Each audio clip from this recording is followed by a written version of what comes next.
Hello guys, we are back with a new fanfic. Which is what if the demon-haunted Naruto found sunshine through Sakura, Hinata, Ino, Tenten, and Temari Part 1. And if you enjoy this fanfic, then please press the like button and subscribe to my channel for more fanfic like this. And now let's start the fanfic. I want to run. Get the demon. Don't let him escape. I want to hide. He's right over there. Corner him. I want to tear down the walls that hold me inside. Alright, we've got him now. I want to reach out and touch the flame. Oi kid, you're gonna die if this keeps up. Kill him. Kill the demon. Blue eyes brightened with intensity, glaring at all those who dared come near him. His muscles tensing, his whole body filled with chakra, rage was clearly felt throughout the street. I want to feel sunlight on my face. Yet, why? The mob were confused. Why was the face filled with sorrow? I watched the dust cloud disappear, without a trace. Some in the crowd left, apparently overwhelmed by the pain emitted from the boy, and guilt filled their hearts, making them reconsider their opinions and thoughts. I want to take shelter from the poison rain.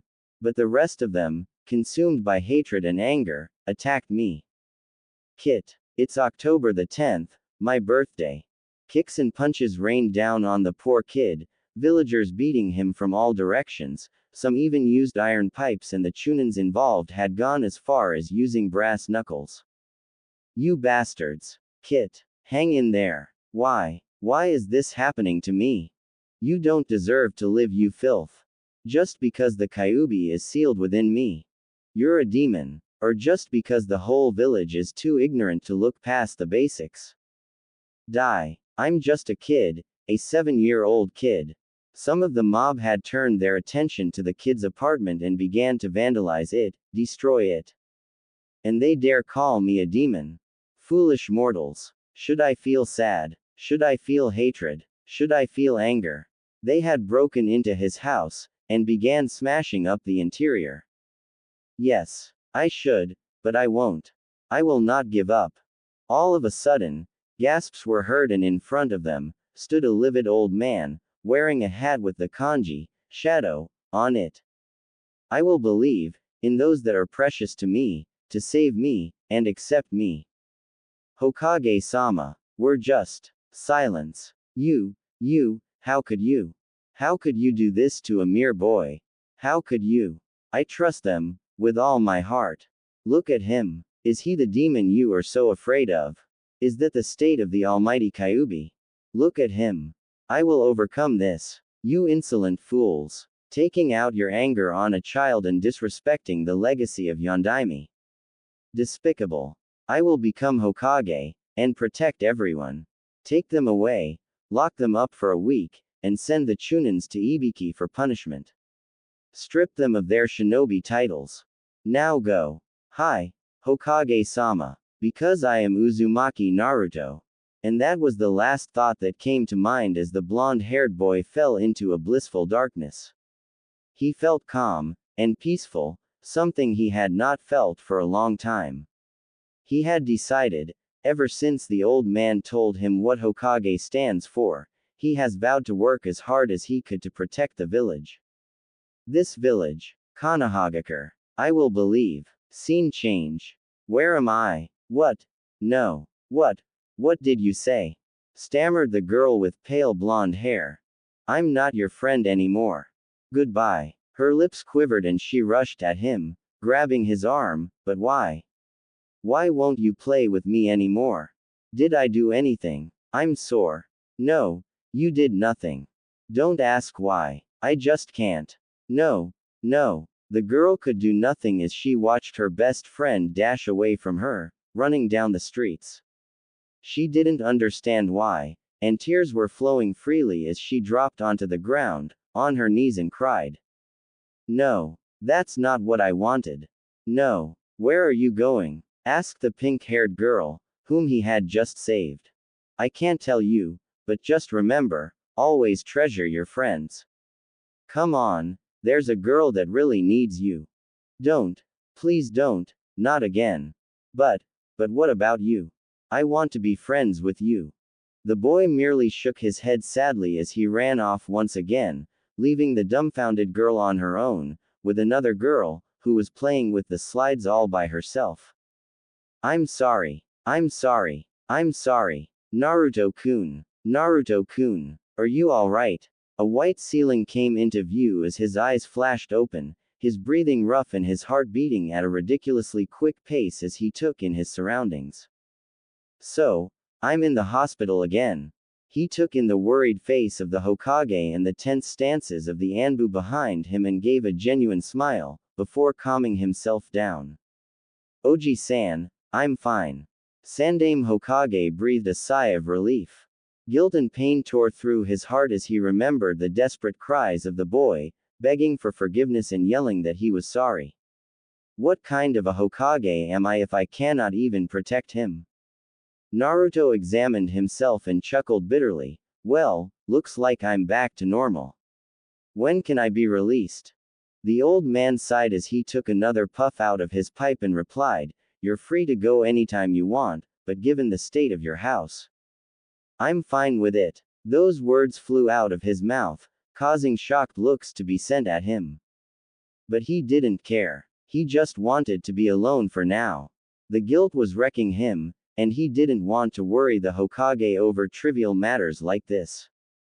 Sarutobi looked at him, before giving a slight nod, all right then. But Naruto-kun, please be careful. And also, could you drop by my office tomorrow? There is something I want to give you. Naruto gave a slight grin, before edging himself off the bed, and as painful as it was, forced himself to limp back towards his house, or what's left of it. The dog-masked Anbu made a motion to help him, but was stopped by the Hokage. No. Leave him be. But Hokage-sama, the state he is in, surely he should stay. I know Kakashi. But what he needs right now, isn't rest. He wants to be alone, he needs time to think and forget. Half an hour later, Naruto arrived in front of his apartment, ignoring the graffiti and the broken door. He made his way in and stared at the scene in front of him, before he made his way into the bedroom. Gently prying away the debris on the floor, he reached under his bed and pulled out a small box. He bit his lips and slowly opened it, taking out a scarf and a fox plushie he got for his birthday last year. It was one of the best ones he had. He chuckled as he wrapped the scarf tenderly around the fox plushie, then, he carried it in his arms and sat on his bed. Tears were brimming in his eyes, yet it wasn't because of all that he had been through an hour ago. No, it was because he had broken a promise. Kit. Naruto gave a sigh, before placing the plushie down and got into his meditation position. Alright, I'm back Fox, what do y'all want? HMPH, this is the tone I get after healing your injuries.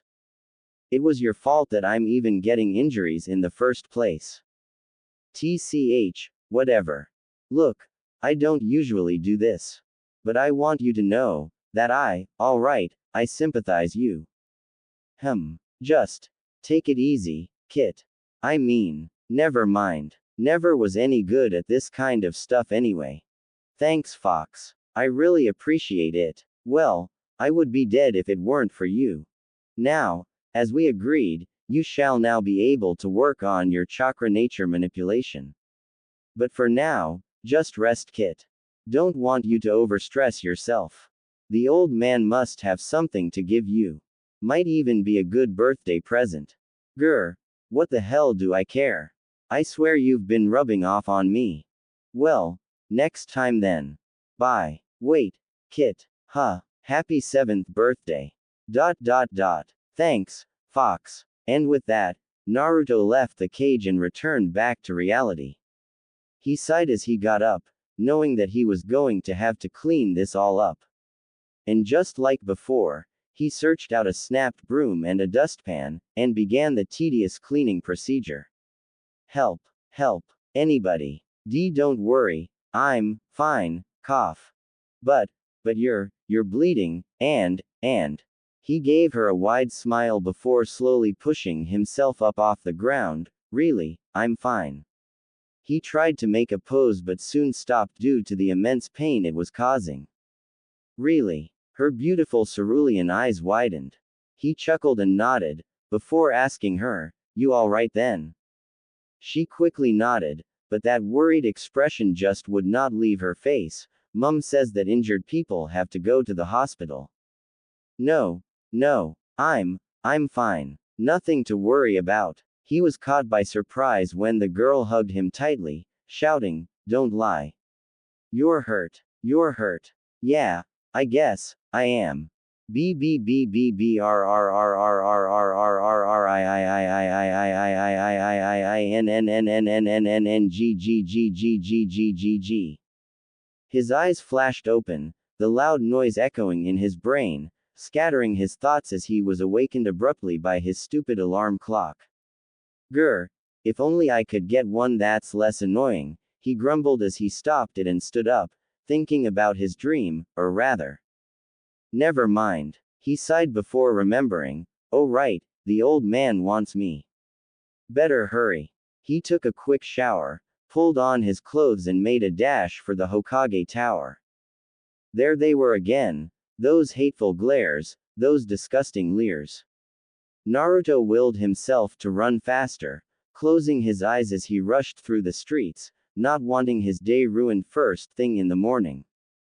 At the Hokage Tower, holy, was all Naruto could manage as he saw the huge line outside the door of the Hokage's office. He slumped his shoulders, "Oh, you've got to be kidding me." And he sighed as he accepted his fate and stepped behind the 151st person and waited for the line to move on. Yet, just then, his savior appeared. It turned out to be the Hokage's secretary. "Ah, Naruto-kun. Hokage-sama is waiting for you. Come now, run along."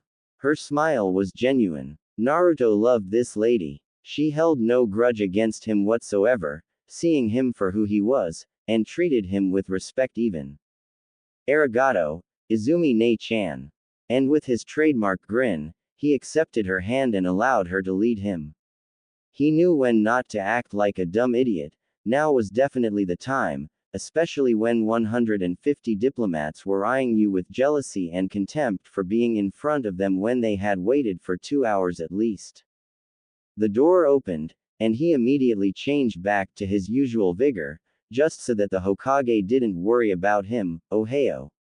Ji-san. What do you want to see me for?" The Hokage smiled warmly at the presence of this blob of energy, as he would call him. He was afraid that the event before would have traumatized the boy. However, it seemed that he surprised him this time. Indeed, there wasn't a time where I didn't get surprised by him. And with that thought in mind, he chuckled as he took off his hat.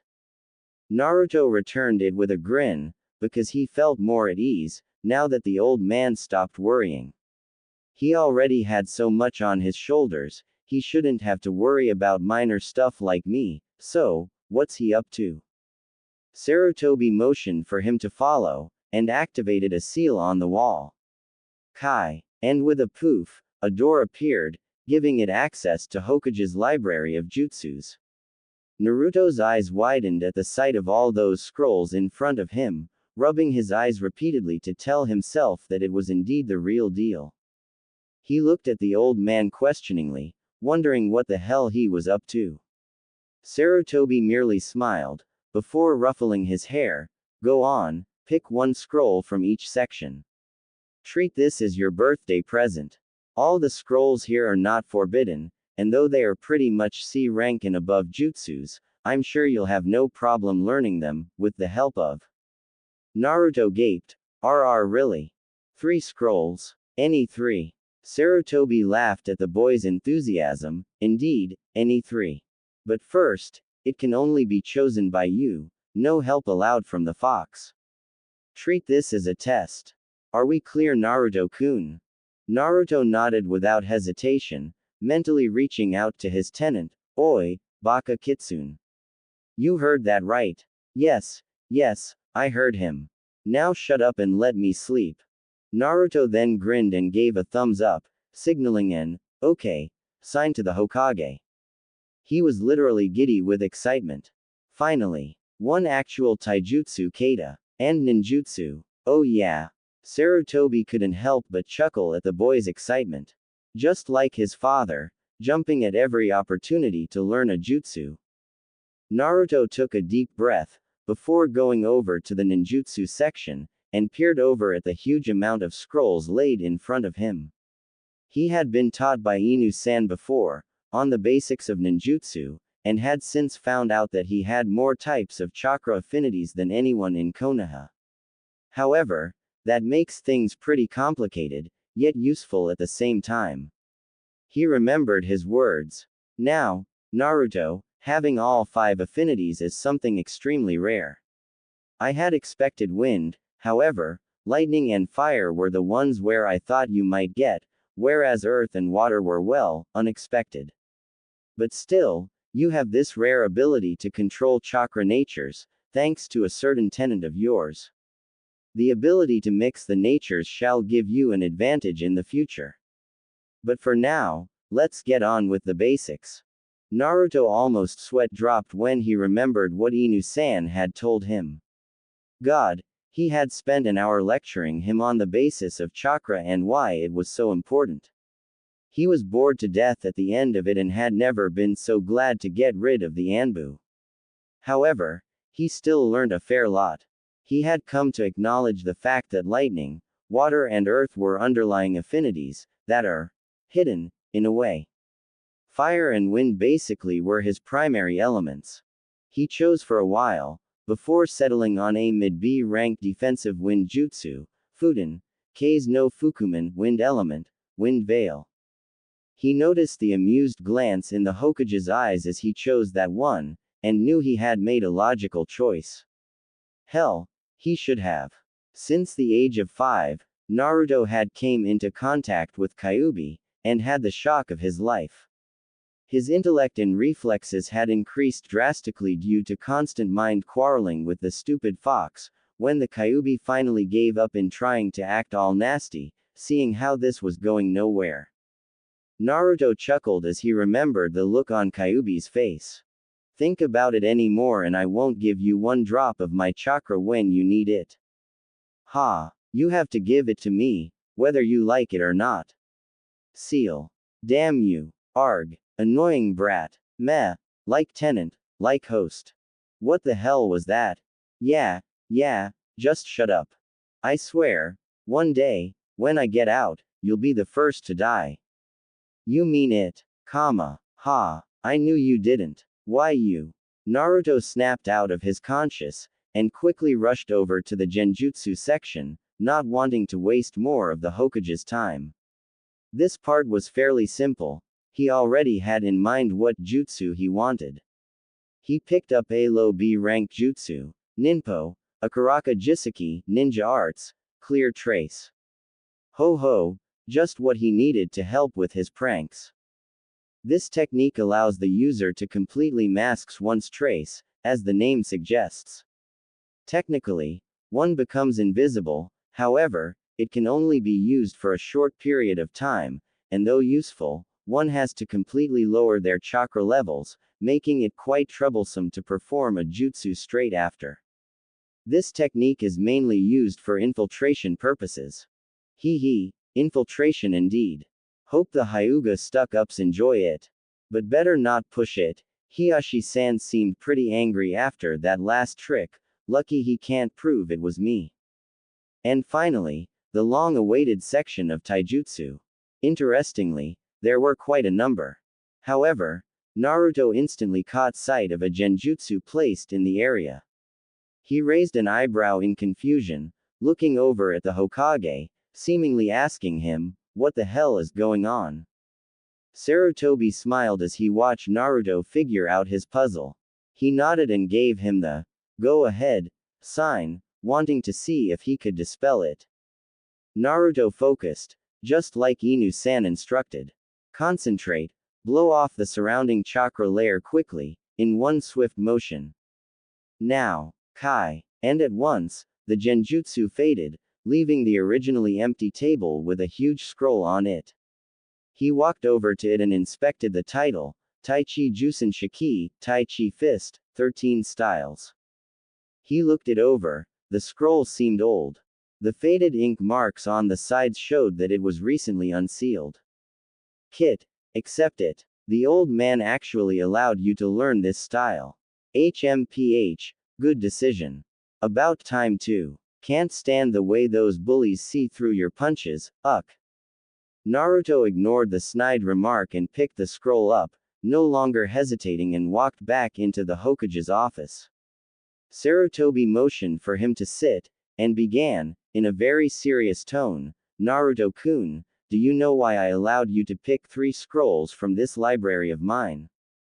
Naruto scrunched up his face, trying to remember, but in the end, answered with a, no. Sarutobi grinned, just like him to forget all that he did for others. Well, Naruto-kun. Hyuga Hiashi has not forgotten how you helped save his daughter. At that, Naruto slapped his hand onto his head, of course. Hinata-chan. How can I forget? Flashback. 5-year-old Naruto was taking a stroll in the forest on the west side of Konoha, trying to digest all those ramen he ate. He was happily enjoying nature when suddenly, he saw a huge man carrying a small bundle. He got curious and asked Kyuubi about it. Kyuubi immediately recognized the bundle as a girl from the Hyuga clan. He then advised the kid to try and stall the man for time, whilst the actual Hyuga guards arrive. Naruto didn't even think twice about it and charged at the man, yelling, "Put her down. You thief." Now that, coming from a 5-year-old, was as bad a curse as it could get. The Kumo nin sneered at him and brushed him aside with a strong punch, or tried to. It had taken all of Naruto's chakra to stick himself onto the arm of the Kumo nin. As the nin looked stupefied at his performance, he took the chance to use a chakra-enhanced punch and smashed it right into the cheek of the Kumo nin. Even though it didn't seem much, it had hurt like hell. Kyuubi had intentionally sent some of his chakra to amplify the power of the punch. Naruto quickly grabbed the girl from the Kumo nin's arms before he smashed into a tree. He tried desperately to wake her up, recognizing her as the girl that was so very shy, one of his first ever friends to be made at the playground. Hinata-chan. Hinata-chan. In his anxious acts to wake up the poor girl, Naruto forgot one vital fact. The Kumo nin was still able to move. Raiden. Habana. Thunder element. Spark. Instantly, a huge blast of electricity blasted Naruto off the ground, launching him into the air. Luckily, his reflexes allowed him to push Hinata out of the way in the nick of time. But then, he was in the air, totally defenseless. HMPH, teach you to mess with me, brat. It's over. Raiden. Shushiki. Thunder element. Shock, and once again, as that familiar feeling of paralysis filled his body, he gritted his teeth and willed the Kyuubi to heal his wounds, if only temporarily, and with some difficulty, he managed to land back onto the ground, though somewhat awkwardly. He was panting and gasping for breath, yet he took out that kunai Hokage-sama had given to him as a present just a month ago. He held it in front of him, glaring intensely at the Kumo nin, as though daring him to take a step forward. His gaze was filled with life and determination, that the Kumo nin stopped his onslaught. He knew those eyes. They looked so familiar. He began to tremble. No way, no. He's dead already. No way. Naruto had no idea what the heck he was talking about, but knew it was his chance. Desperately trying to remember the correct way of flinging a kunai, he took one quick step forward and placing all his remaining strength into that one throw and whoosh. The Kumo nin reacted just in time, however, the kunai still embedded itself in his right shoulder, causing an angry scream to be emitted from him. His temporary fear seemed to disappear and he roared, "You'll pay for that." Naruto held out his arms, standing protectively in front of Hinata as he watched the Kumo nin charge at him, full speed. He closed his eyes, as though waiting for the inevitable, when suddenly, a loud scream of pain was heard and a thump followed. Naruto slowly opened his eyes, only to find a beautiful woman with long blue hair and pale eyes without pupils staring at him in concern. He could handle it no longer. He fainted. Flashback end. Naruto scratched his head as he chuckled lightly, clearly embarrassed at his defeat. The Hokage watched on, amused. Now, Naruto-kun, there is no need to be humble. As a 5-year-old, you held your own against a 30-year-old Kumo Junin for 15 minutes. That's an honorable achievement. The Hyuga never forget, be it those that harm them, or those that help them. Till this date, Hyuga Hitomi still insists that you live with them. Naruto immediately shook his head, his serious nature kicking in. You know I can't, Ji-san. I'll just cause them more trouble. Hitomi-sama has been very kind to me over the past 2 years, and even before that, she helped me whenever she could. Sarutobi nodded. Good choice, even if I hate to admit it. It will indeed cause them problems with the council, and so, Hiyashi-san thought up another way of repaying you. Look at that taijutsu scroll once more. Naruto opened it slightly, reading the first few lines. Taichi Jusen Shiki, combination of strength, speed, defense and fluidity. He raised an eyebrow, and looked at Sarutobi, expecting answers. Now, Naruto-kun, Hyuga clan specializes in their taijutsu, Juken, gentle fist. That style originated from the style you have in front of you. Taichi. However, it merely picked the soft aspects of that style. As you know, the Hyuga clan deem themselves a smart clan, preferring technique over raw power, and therefore, refined several aspects of their chakra control, combined it with a part of Tai Chi, to form the Juken. Naruto's eyes widened to the size of dinner plates after hearing that the scroll he had in front of him was even better than the Juken. Now, Naruto-kun, this scroll is dedicated to you, and only you. You may teach others if you want, but only after you've completely mastered this style. Also, I'm expecting a couple of surprises from you. Don't let me down. Naruto grinned and gave a bow. Hi, Hokage-sama, and was just about to go before the Hokage stopped him. Oh dear, I am getting old. You'll need this jutsu to help you. It's an A- rank jutsu that's perfect for you. Naruto opened it. Huh. Kage Bunshin no Jutsu. Shadow clone technique. Indeed, now its uses are for me to know and you to find out. Get training, young man. Ha ha ha. And with that, he dismissed the young blonde and sighed as he realized that he had to now listen to 150, possibly more arguments, treaties, suggestions, blah blah blah. With Naruto. Oi fox, which one should I study first? How would I know? I had no need for your petty jutsus. All I required was my chakra and my chakra natures. All shall burn before me. Whatever. Are you mocking me, Kit? HMPH. One day, I'll show you what I can do.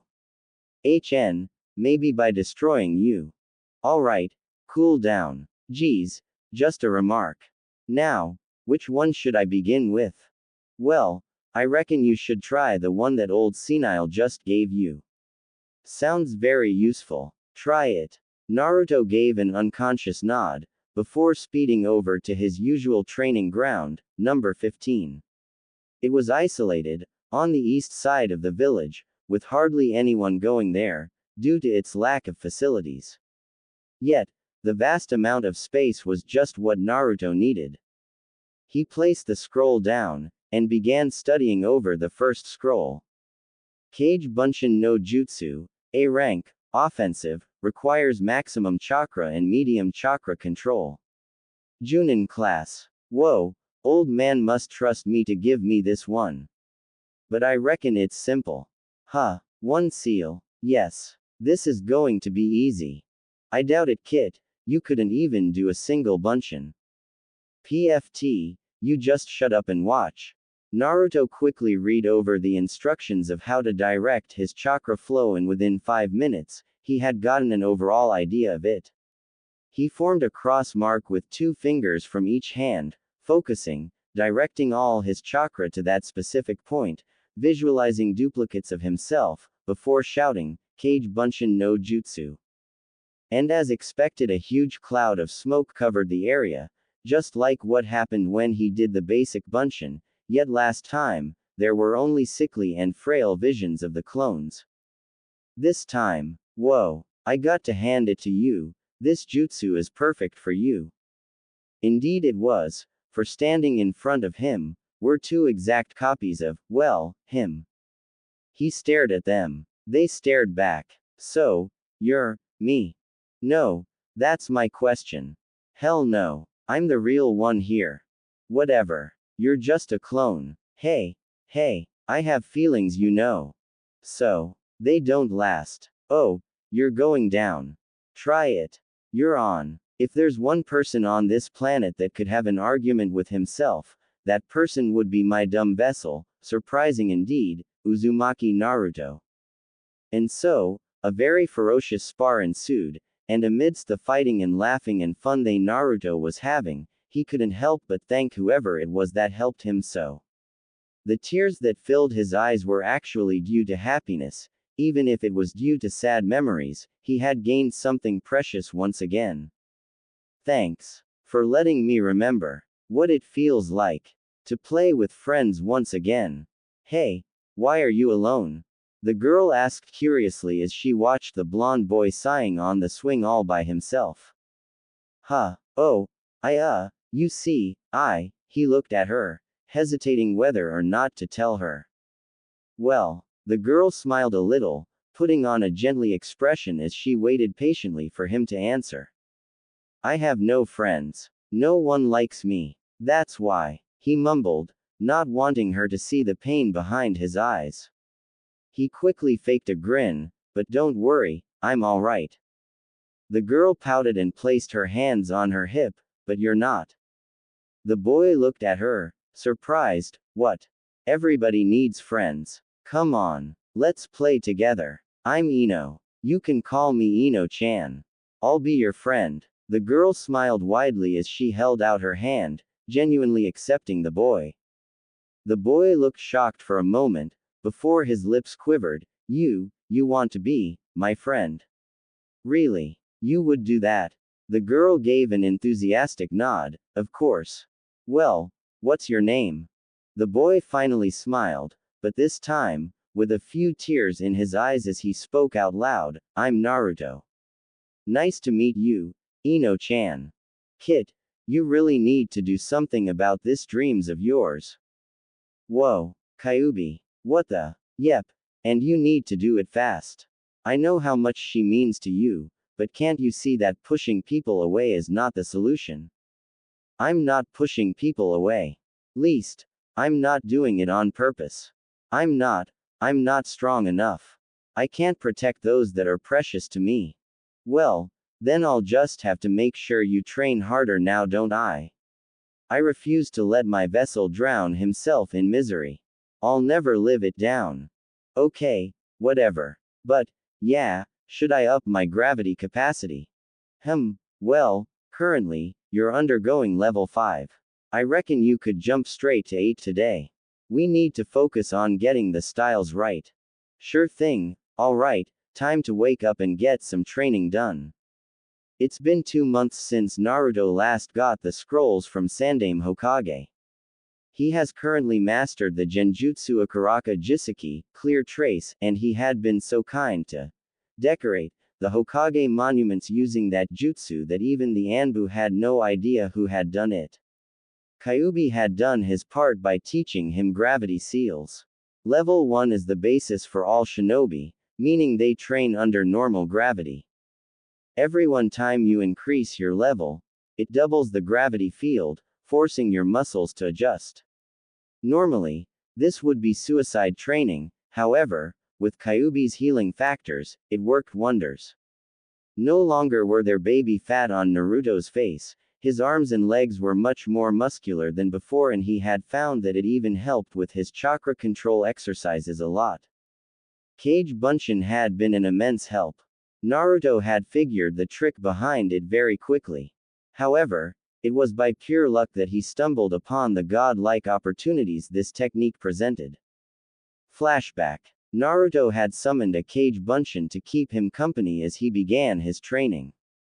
He would spar with the other, him, as he worked through all the styles of taijutsu, one by one. Ryu, dragon, Tora, tiger, Kijuki, crane, hubby, snake, shishi, lion, Saru, monkey, washi, eagle, Kujira, whale, were the basic styles. The advanced section, or basically, the styles that mix up all the above mentioned into 4 more complicated and powerful styles would be Ryusei, meteor, Tsuki, moon, Taiyo, sun, and finally, Tentu, heaven. Ryu, Tora, Shishi, Washi focuses on strength and power. Kijuki, hubby and Saru focuses on fluidity, flexibility, technique and speed. Kujira focuses solely on defense, stamina and to train one's mind. Ryusei is a combination of Tora, Washi and Saru. Tsuki is a combination of Shishi, Kijuki and Kujira. Taiyo is a combination of Washi, hubby, and Ryu. And Tentu, combination of Ryu, Kijuki, Kujira and Tora. Taichi Jusen Shiki, combines speed and agility, with strength and defense, totally different from the original Taichi fist. Chapter 1 clearly states that to master all the styles would be foolish, for one's body can only adapt to so many types of trainings, and if beyond a certain point, muscles will contract and relax at the most inopportune moments, and eventually cause the whole body to break down. The final 4 styles act as a guideline, to show the combinations possible.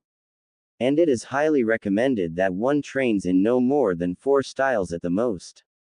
However, there has yet to be one to master the Tentu style, for within it, contains the essence of all aspects of combat. And of course, Naruto, being his stubborn old self, immediately decided to train the Tentu style.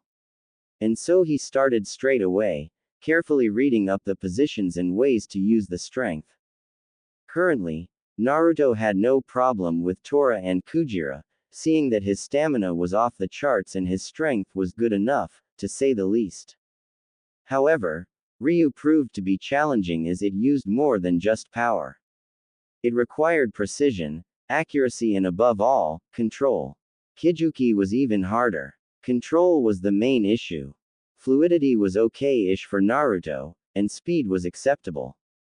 Today, he was working on Ryu no Kame, dragon style, and his clone was helping out, when he accidentally used too much power, smashing the clone into another tree, causing it to go, poof, in a cloud of white smoke. Naruto sighed as he walked over to the tree and looked at the damage he caused. However, before he even reached there, what? Oh, so that's why I blasted him off. Sigh. Control went off on that strike. Wait a minute. How did I know that? And then came the brilliant discovery. Kage Bunshin's shadow clones transfer whatever information they gained during their existence to the user once they are dismissed. And this, if used for training, whoa. Flashback end. And so, Naruto began. He first created 5 clones, getting 3 of them to work on the Kijuki no Kame, whereas he himself and the other 2 continued to go crazy over the frustrating Ryu no Kame. 5 clones became 10, 10 became 20, 20 became 50. And in just 2 months, Naruto was able to efficiently train alongside 50 clones, gaining an immense amount of knowledge every time they disappear. The rush of information to his head was handled by Kyuubi, preventing the data overload from affecting his nervous system. It had sorted out everything as quickly as it could, and soon, Naruto found that he was on the verge of mastering Tentu style.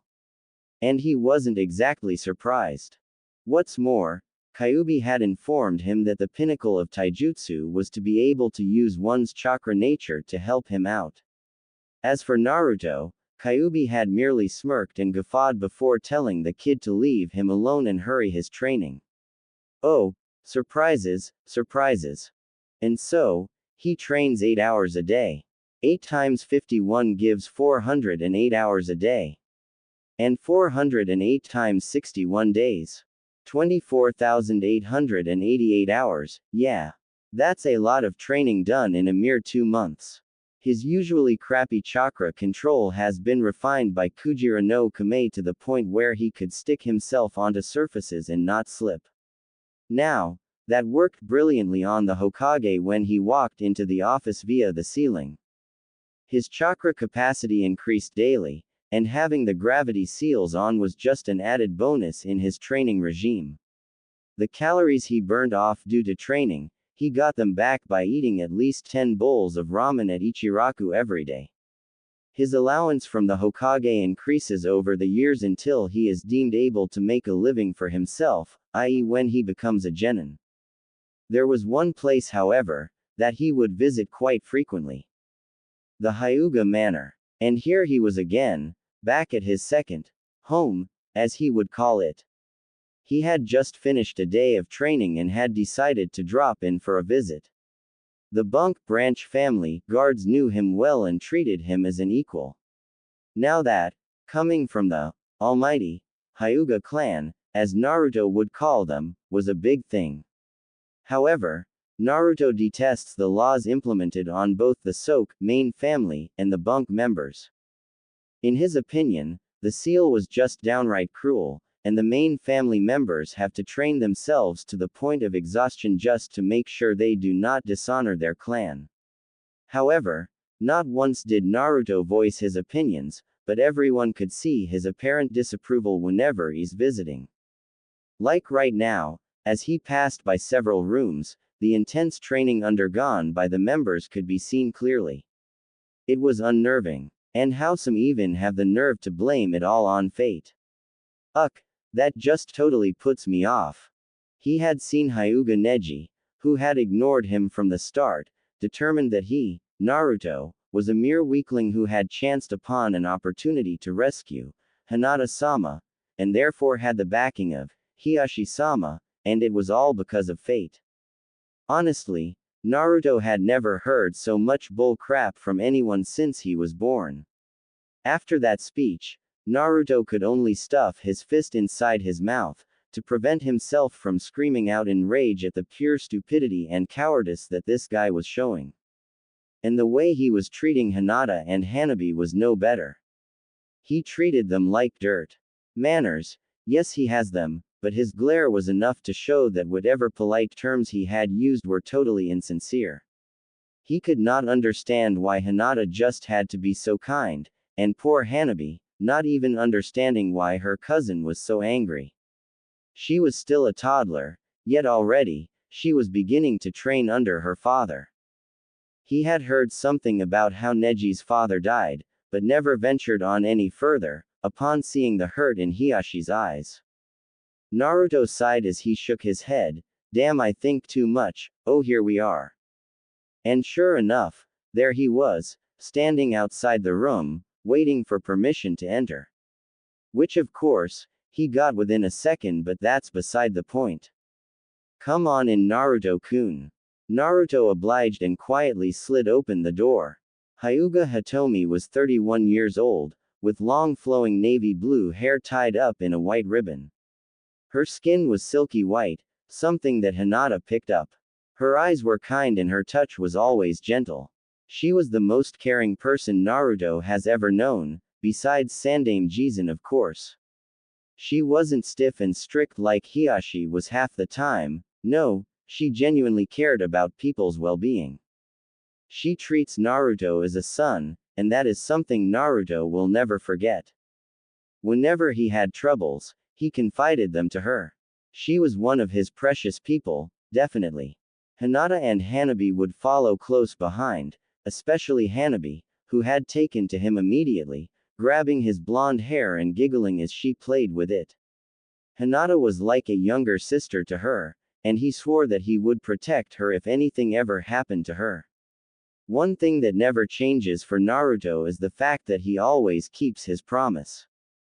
And because of that, he has gained the trust of the Hyuga sisters and their parents. As he was indulged in his train of thoughts, Hitomi smiled and said, "So, What brings you here, Naruto-kun? He snapped out of his trance and gave a tired smile. Well, something's bothering me. Hitomi knew that smile. It was his, "God damn it, life sucks," smile. If you could even call that a smile. She sighed and motioned for him to come closer, before hugging him gently and listening to his woes. Naruto had told her before, those dreams he had.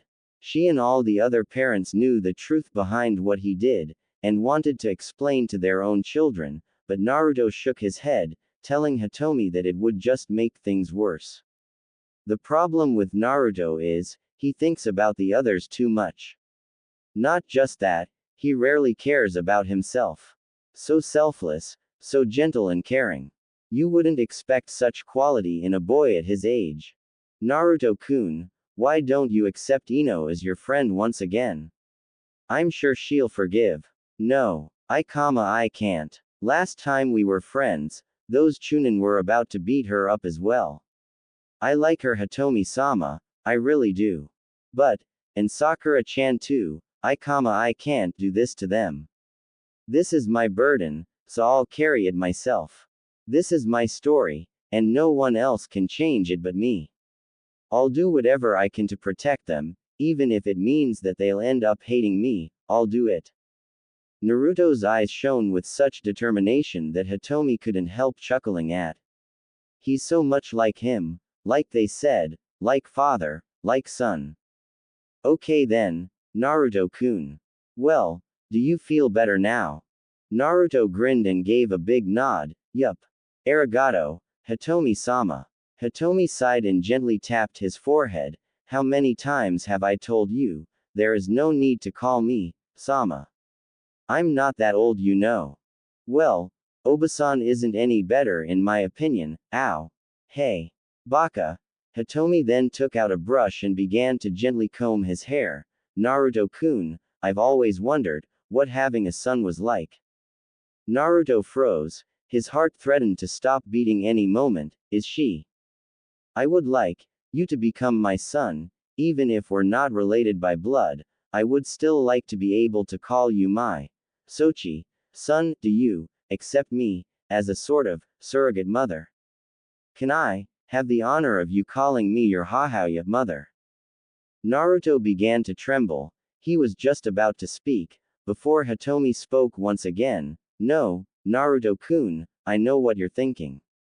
You told me once that you do not want to be adopted, and that you like the freedom you have, and I agree with you and respect your decision, but don't you think that even the mightiest of birds would need to return to their very own nest to rest their wings?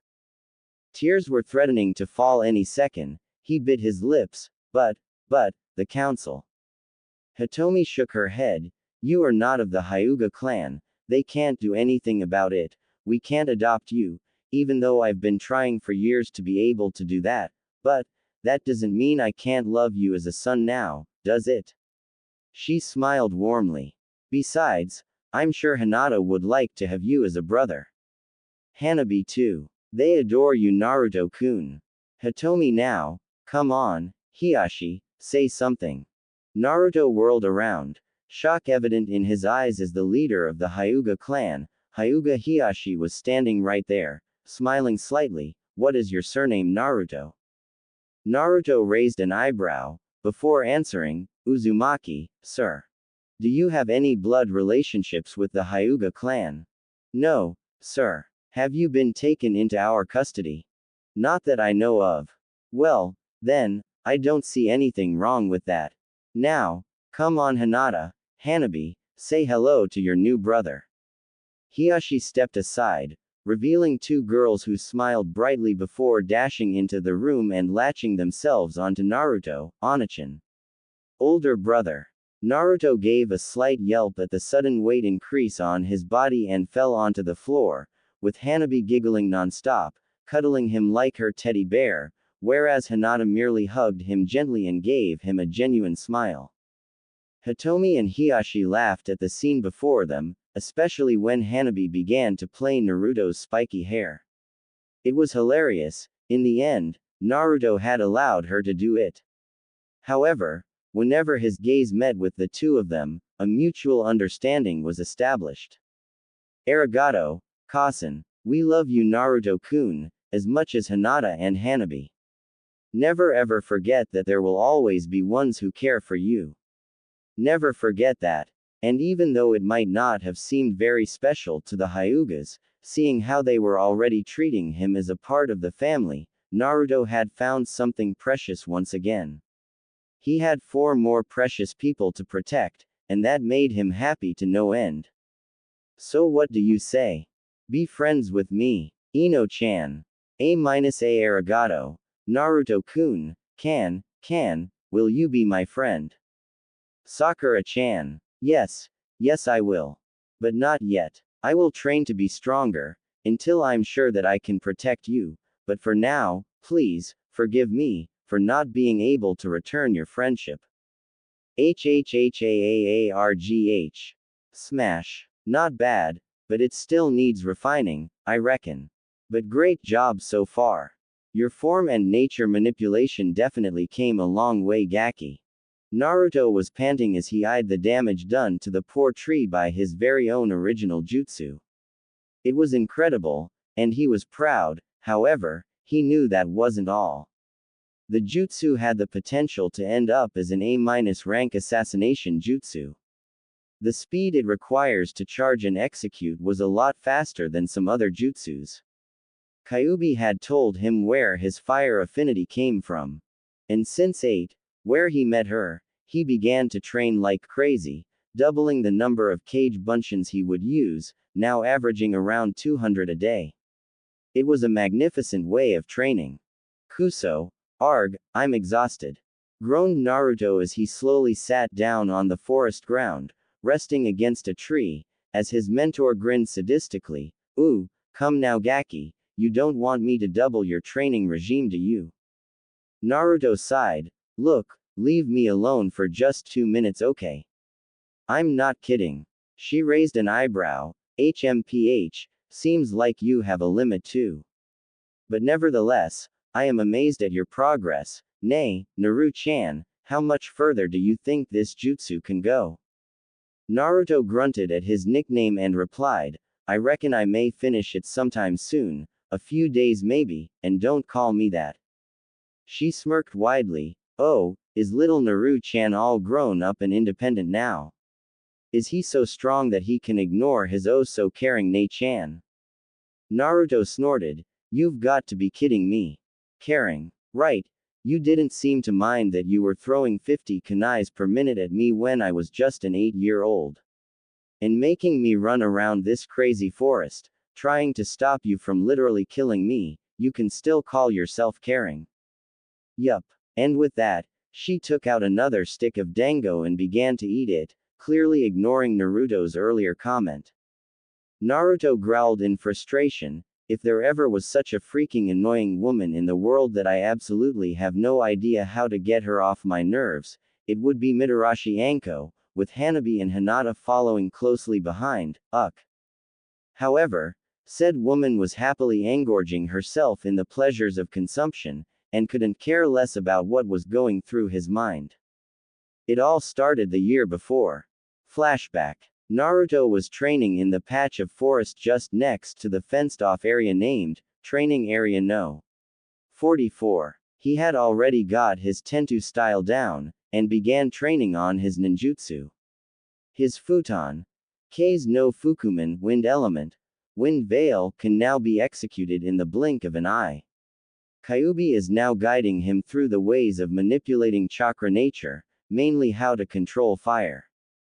Naruto was exhilarated when he managed to create a blue flame in his palm. He created a small C-rank fire jutsu for himself and had even gotten the Hokage to approve it. He named it Kaden, Shakaku fire element, crimson flame ball due to the fact that it was literally creating a small ball of fire within your palm. You can adjust its size depending on your control and chakra capacity and let's say, you wouldn't want to be on the receiving end of it. Yes, and that was the start of his very own collection of original jutsus. He currently had 2 on the list, well, technically 1.5, but meh, details, who needs them? And so here he was, training diligently, trying to think of another jutsu that could help him, and that was when he saw two kunoichis appear on the side of training area 44, arguing intensely. From what Naruto could pick up due to his slightly enhanced senses, it seemed as though the black-haired woman was ranting about how she finally had the chance to get revenge, and how the snake bitch was going down.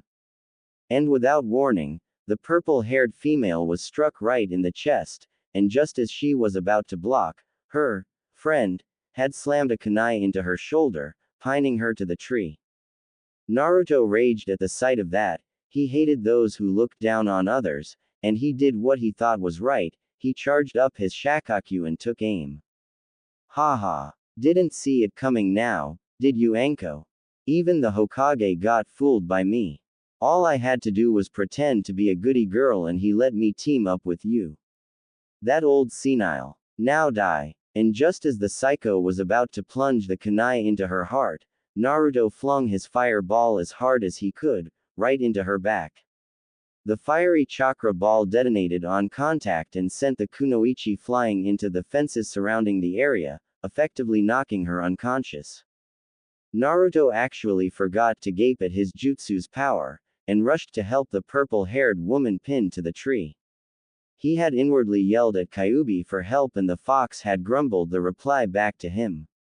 So he did as he was told. He channeled some fire-natured chakra to his fingers, and tapped multiple spots that Kyuubi had pointed out. The woman looked surprised at Naruto's ability to temporarily close nerve points to lessen the pain. What's more, the fiery feeling she got was oddly comforting, soothing her nerves.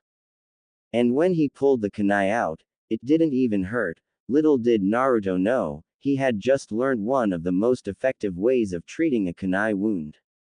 It was Anbu class, and a definite knowledge required.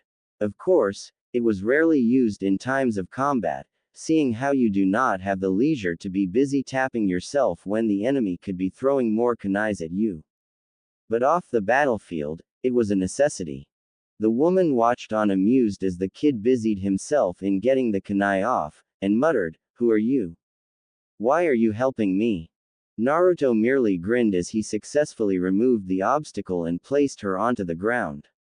He gave a sigh of relief before wiping off the sweat on his head. "Inu-san. I know you're there." And as expected, said Anbu jumped into the clearing and ruffled Naruto's hair. "I swear you're getting better at this every day. Now, Naruto, I need you and Anko to come with me to see the Hokage for a moment." 5 minutes later, he got the shock of his life. He had just assisted in an A-rank mission. Him, an 8-year-old kid. Woohoo. The purple-haired brunette turned out to be a Tokubetsu Junin, special Junin, Mitarashi Anko. Inu-san was supposed to lead his squad as backup. It was a plot to capture that spy from Iwagakure, hidden village of stone. The Hokage had commended him on his help and said, "Now, Naruto, a few days ago, remember when I asked you whether you would like a mentor to help you in your training?" After receiving a very enthusiastic nod, Sarutobi smiled. "Well, since you both met, I guess introductions are in order." Naruto's eyes widened to the size of plates. He just saved his new sensei. "Whoa. Yo, you did pretty well back there. What's the name? Gaki. Uzumaki Naruto. Future Hokage. Oh, ambitious aren't we? Yep. Well, guess it's you and me now. You ready, Gaki? I won't take it easy on you." No prob. Flashback end. And that was how Naruto came to add another precious person to his list. Mitarashi Anko turned out to be quite the protective sister. Her ways of showing affection were unique, yeah. Let's end it at that. Alright, brat. Break's over. Now, time to check up on your reflexes. What do ya say? Anko was fingering a very sharp kunai with that mischievous glint in her eyes and that sadistic smirk on her face. Oh crap, here we go again. And indeed, the next few hours of Naruto's training need not be revealed, yeah. Few hours later, Naruto was dragging his battered body back to his apartment, where he took a quick shower, and changed into a clean set of clothes, before setting off for the Hyuga mansion. Today was the day where he promised little Hanabi that he would take her on a trip to that little forest just outside of Konoha. It was Hitomi who suggested it, and Hinata would go as well, along with a branch member, Koreki-san, as an escort. Hanabi had been bugging him for a while and so he had agreed to this plan. After all, he did need to relax for a while after enduring that torture session. How can you even call that training? Crazy.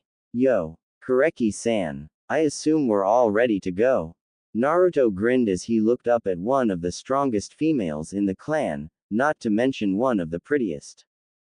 Koreki smiled lightly and gave a nod, before replying, Hanabi-sama is just getting dressed, Hinata-sama is in the living room, saying goodbye. Ah, here they are. Naruto ni-chan. Oof, was the only reaction she got as she tackled her brother onto the ground. Naruto grumbled, geez, Hanabi-chan, you really need to stop this. You could have killed me. He grabbed at his heart in mock hurt. Meanie, pouted Hanabi as she crossed her arms, trying to look like her father, and failing miserably. She was just too cute that way. Naruto couldn't help it and hugged her gently before carrying her in his arms and setting her on his shoulders. Okay, I'm sorry. Here, for the rest of the night, you get to enjoy the Sugoi Tokubetsu Naruto Keikei, amazing special Naruto view. How's that sound? Hanabi gave a squeal in glee as she made herself comfortable by flopping the upper half of her body onto Naruto's hair, snuggling in its warmth. For some unfathomable reason, Hanabi just can't get enough of Naruto's hair. Is it the shampoo? Must be. Hey, is she sniffing? Phew, ow. She's pulling. Grr, honestly, what is so damn special about my hair? Just then, a soft voice called out, maybe it's because it's so randomly arranged, and spiky, hee hee. Kanbana, good evening, Naruto ni-san. Naruto gave her his usual foxy grin and gave her a quick hug, before greeting Hitomi at the doors. Kasen, don't worry, I'll protect those two if it's the last thing I do. Hee hee. Well, we're off. Just then, another male branch member appeared at the doors, along with Hiashi. Just a minute, Hitomi-sama, I feel that having two guards is a safer bet. Please, allow me to accompany them. I've already gotten Hiashi-sama's consent. Hitomi narrowed her eyes slightly, before looking at her husband. She saw his gaze and reluctantly gave a nod. This guy's name was Akisu, one of the guys that Naruto hated instantly. And Naruto frowned at the new addition to the team. He gazed at Hitomi, only to see her smile slightly, tilting her head as usual, giving him reassurance, and that was all he needed. Koreki didn't know Akisu too well, but disliked him due to his pompous attitude and his bad temper. He had been acting a bit weird lately, and has always eyed the two heirs to the clan with contempt. Why then, was he volunteering? However, upon seeing Hiashi-sama's glance, she gave a nod, before they set off, with her leading the front, and Akisu flanking the rear. Naruto was right behind her, entertaining Hanabi and Hinata as they went. Now, the forest they were going to was special. How? Well, it was the place where the waterfall was the most famous place to sightsee in the Fire Country. It was beautiful, with pebbles glittering under the soft moonlight, and the soft whispers of the water were able to calm your tense nerves in a matter of moments. The moonlight silhouette added a mysterious feel to the whole place, not to mention that it was a great place to stargaze. It was chosen by Naruto, after some research and pestering with the Hokage, and Hitomi couldn't have been more satisfied. And as expected, Hinata and Hanabi totally adored their destination. It was gorgeous. Naruto had to admit, it looked even better than some of the pictures taken. Koreki gave a sigh as she made herself comfortable under a tree, and whilst keeping an eye on the children, she too relaxed under the quiet moon. Hinata and Hanabi played lightly with the water, gently spraying each other a little here and there, with Naruto laughing and playing with them.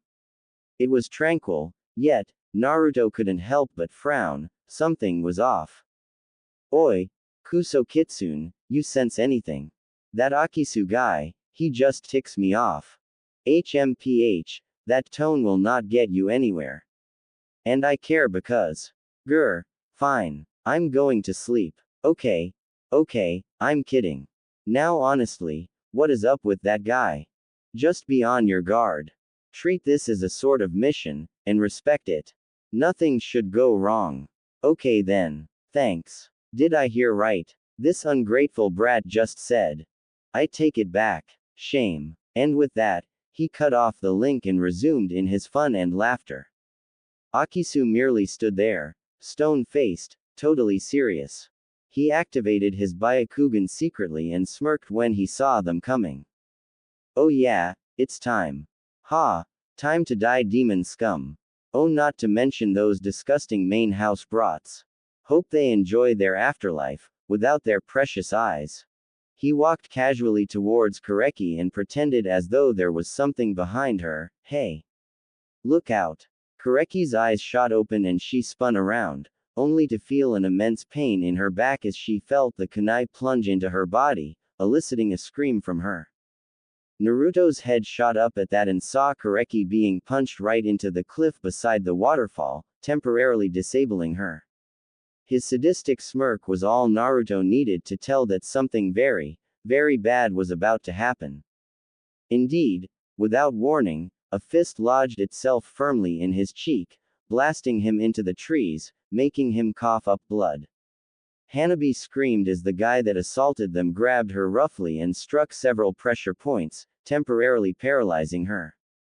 The man turned out to be a Kumo missing nin, seeing how there was a slash on his headband. Hanabi. Hinata was just about to rush over when Akisu slapped her right in the face, before giving her a punch straight in the stomach, rendering her helpless as she kicked him away.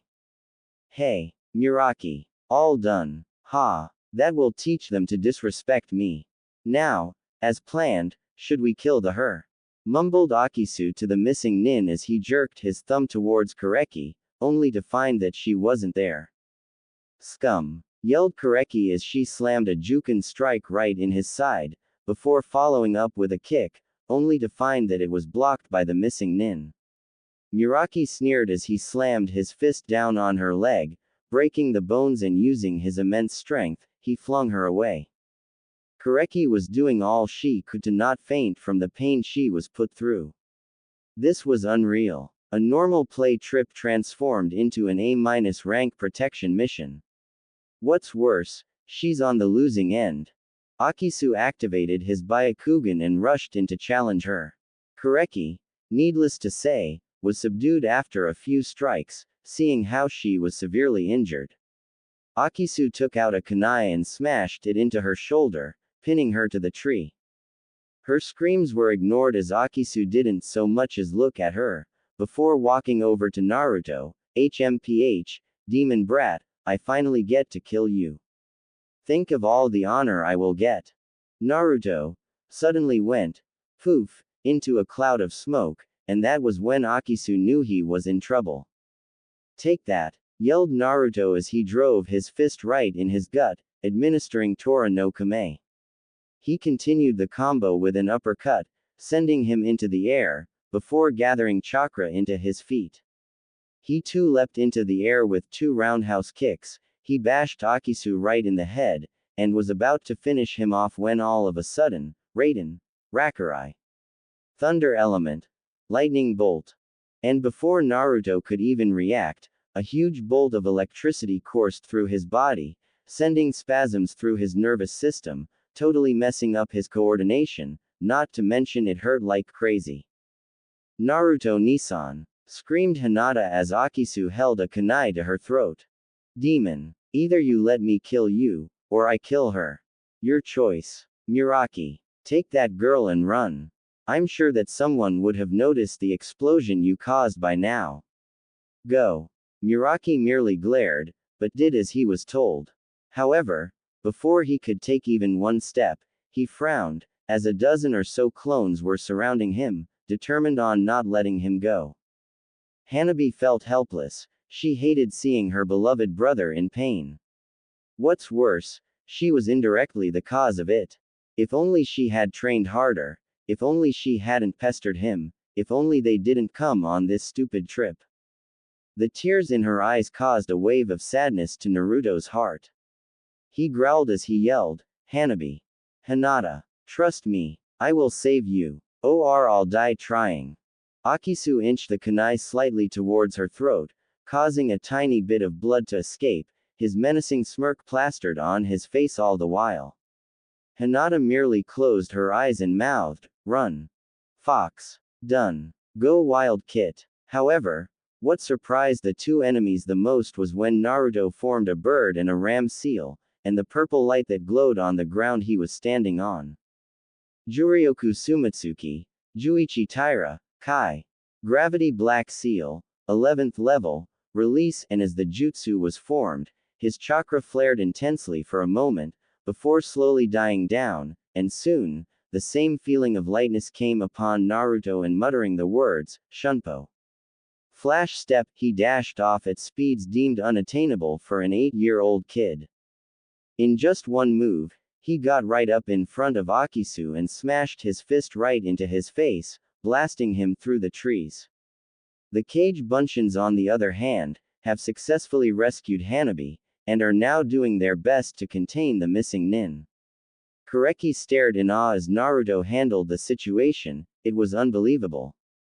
Naruto gave Hinata a quick hug, before charging up his fire ball, Kaden, Shakakyu. Fire element.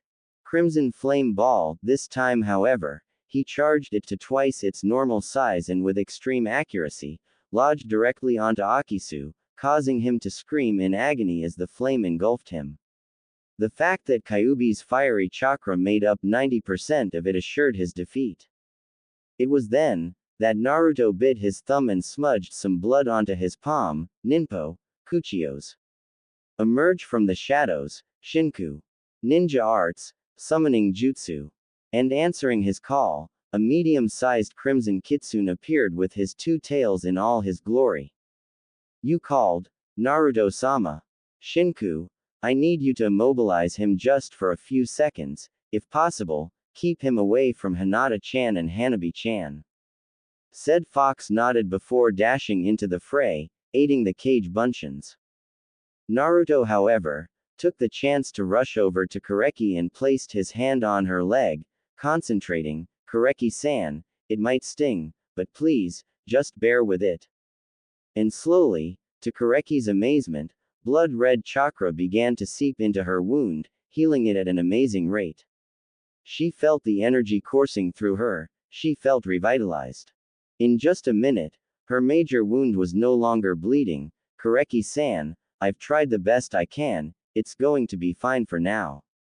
I need your help. My chakra supplies are depleting rapidly, and I have just enough for that one attack.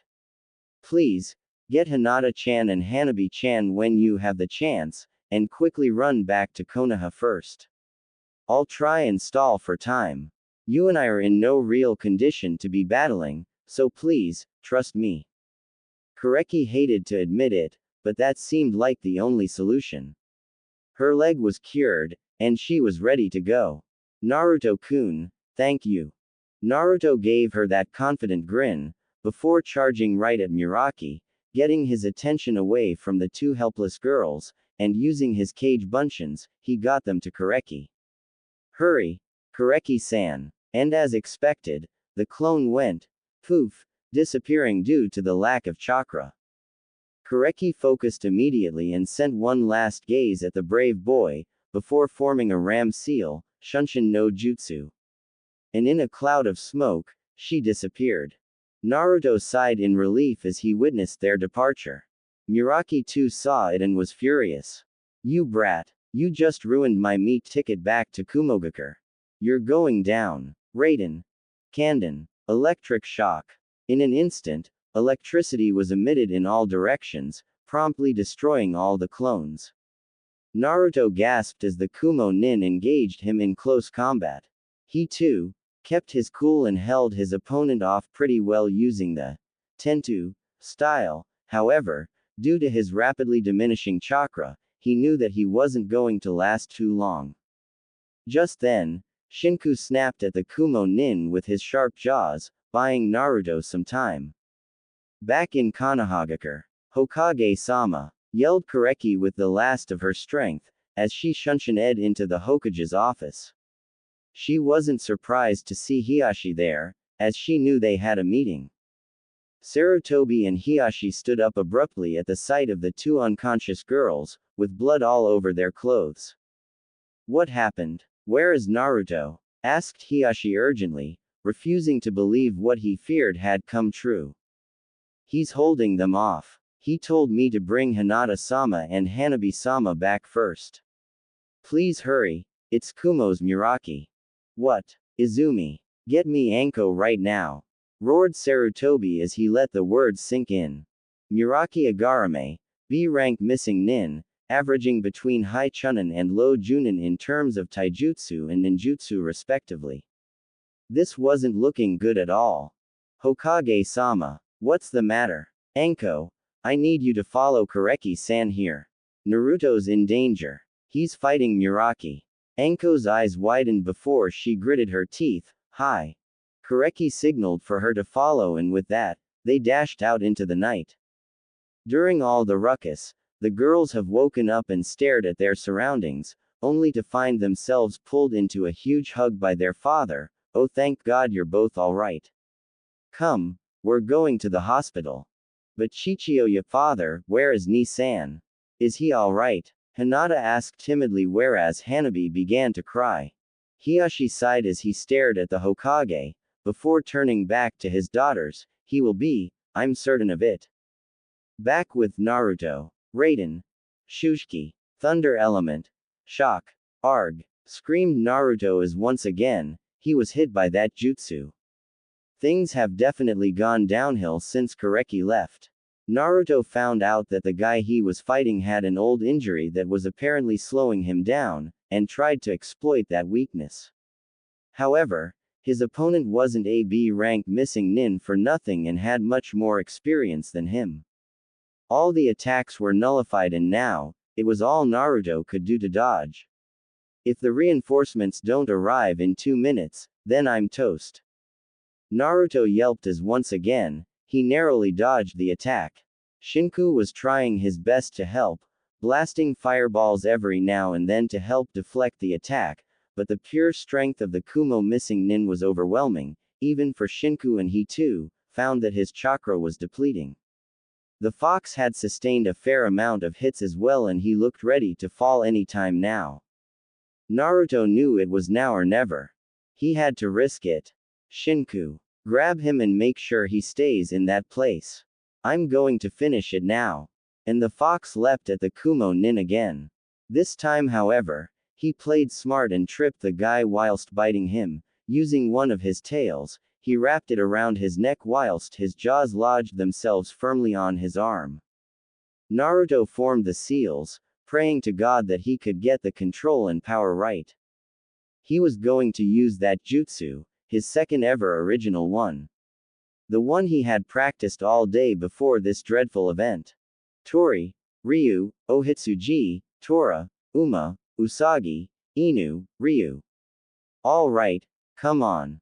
Naruto concentrated all his remaining chakra and onto his palm. The pure intensity of it made it possible for the chakra to be seen. He then manipulated the chakra, forcing it to accumulate into a huge fire ball enveloping his right fist. It was a magnificent sight. His fist was on fire, literally, with the scorching hot blue flame dancing around his fist. It was crackling every now and then, and finally, he was ready. Harg, Shunpo. And in flash, he dashed off towards his enemy, the flames growing wilder by the second, gaining power as the wind spurred them on, his eyes roaring with determination as he appeared right in front of the Kumo missing nin, fist drawn back. It's over. Can Furia. Blaze Flare.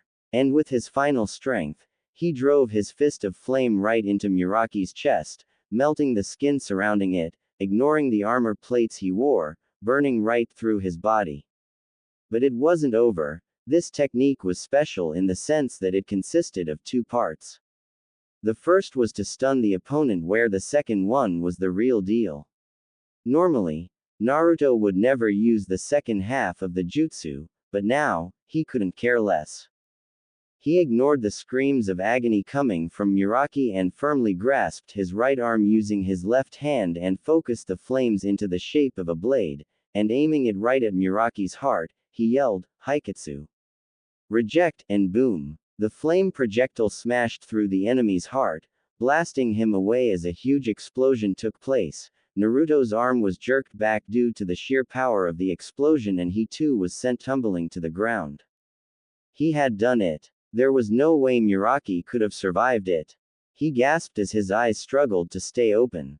He could faintly hear cries of Naruto in the distance, but he couldn't help it. Haha, I did it. I protected them. The last thing he saw was that familiar blob of purple hair as he drifted off into the darkness, embraced by the tranquility of it, and finally getting some well-deserved rest. However, that gentle smile never left his face, and little did Naruto know that he had just taken a huge step towards the future. Wait up. Sakura-chan. What's wrong? I. What is it? Grinned the boy. The pink-haired girl blushed, before shoving a plushie into his arms. Thanks for helping me. The boy's eyes widened for a moment, before shaking his head. I did what I should. There is no need to give this to me. Besides, don't you like him? The boy pointed at the fox plushie, all the while smiling gently. The girl shook her head. I want you to have it. The boy sighed. All right, but here, how about we do it this way? The girl tilted her head to the side. Huh. The boy grinned before saying, I'll keep it as a token of our friendship, but if you ever feel that I'm not a good friend, I'll give it back to you straight away. Oof. Don't say that. Don't say that. Naru-kun is my best friend. You're not allowed to say that. The pink-haired girl cried into his chest, before staring up with intense determination. If that's the case, then I never want it back. I want you to always be my friend. Forever and ever and ever. The boy just stood there, dumbfounded, before slowly, a smile took over his face, a pure naive smile as he held out his pinky, shake on it. The girl immediately did so, and as she left, the boy yelled, Sakura-chan. Don't forget it. It's a promise of a lifetime. I won't. Wake up, Naruto. Wake up. Wake up. What the? Who's calling me? God, why isn't he waking up? Is that Anko? Calm down, the doctors are trying their best, all you're doing is delaying his healing process. Nei-chan. Ni-chan. I'm sorry. Are you angry at me? I'm sorry. I promise I'll never pester you again. Please wake up. Hanabi. Naruto Ni-san. Oh no. Haha, mother, please help him. Hinata. Naruto-kun. Hitomi-kasan. Well, Kit, looks like you did find some people to care about you after all. But do I need to bloody kill you for using such a freaking risky jutsu, or do I just let it go? That is the stupidest dilemma I've ever heard of. You sure you not going senile, you dumb fox? Are you trying to piss me off? No need to try, you know. Shut the hell up. But if I do that, how will you get back in there? Grr, you're pushing it. Alright, calm down. Right, I'll talk later, but now, I really gotta go back. TCH, whatever, Kit. Just stay alive. Will do. Look. His eyes. Naruto.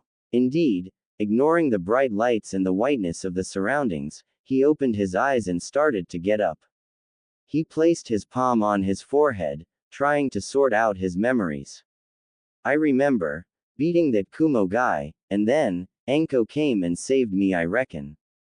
At that moment, he was enveloped in a strong hug by Hitomi. Thank goodness, you have no idea how worried we were. I swear, if you take those kinds of risks again, oh Naruto, her eyes were filled with tears, yet there were no sadness in them, only joy, pure elation that her son had pulled through. Naruto chuckled and gave a small smile.